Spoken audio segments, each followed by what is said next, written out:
Hey guys, welcome back to my channel.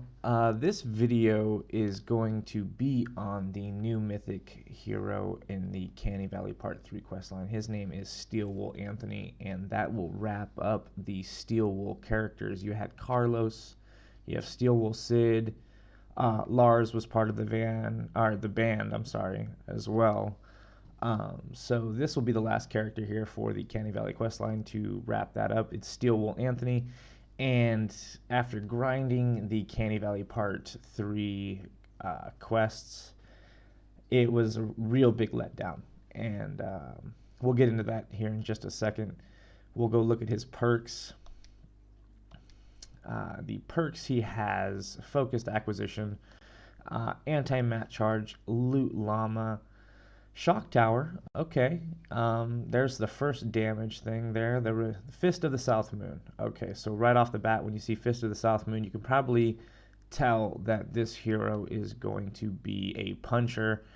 And then after that, you have Structural Strike. Now, with Structural Strike, dealing damage to a structure with Anti-Mat, refunds 6 stamina and reduces the cooldown by 3 seconds. That means to me, what that says to me, just this one perk, is that he is a farmer just like Striker AC.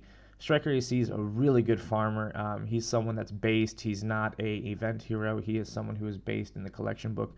And what it is basically is you can go around punching cars and just continue to punch. You don't have to farm with a pickaxe.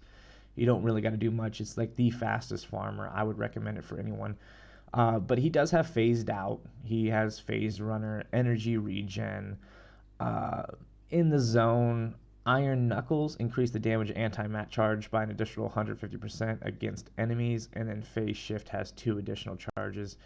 To be honest, you'll see right here, like I have more than enough XP to take him to 130. But I don't really do that. I don't do that for anyone I know I'm going to be farming with. And that is personally for me, this is a hero that I'm just going to be farming with. I'm never going to use him in combat. I mean, to be phase in, punch, phase out, it's just a lot of work not to get anything out of it.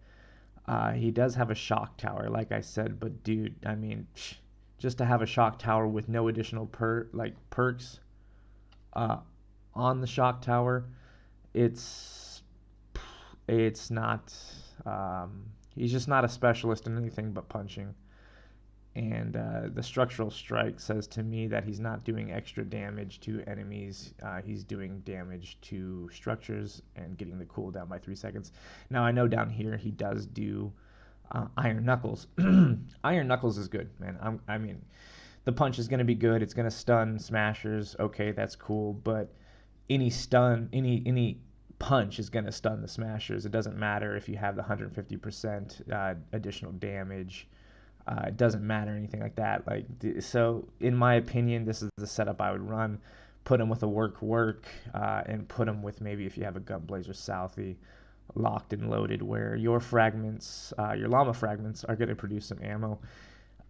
Me personally, like I said, dude, guys, anything that I do in my videos, that's what I find to work best for me personally. I do like 100 missions, 94s. I do 4 times 100 missions.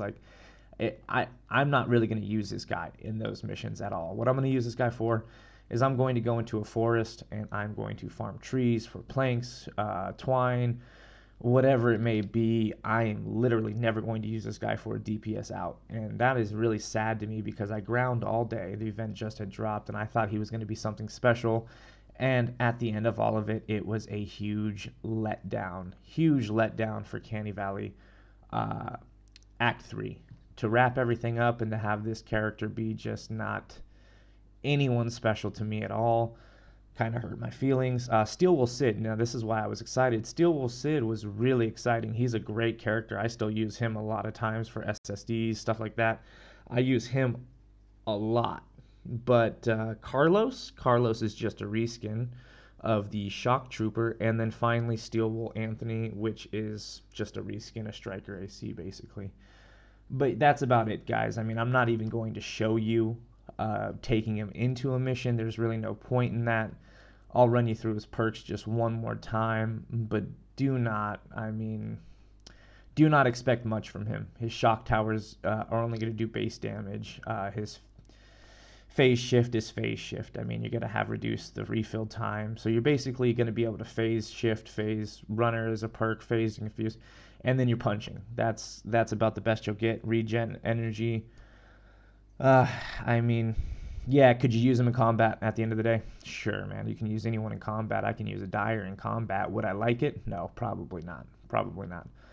But that's it, guys. After a long, lengthy grind and finishing my Canny Valley Act 3 in probably about 20 hours or less, this is what it came out to. This is all I got. And I would say, to be honest, at the end of the day, the best rewards I got were the minor rewards, like the perk up, stuff like that, and the commander level.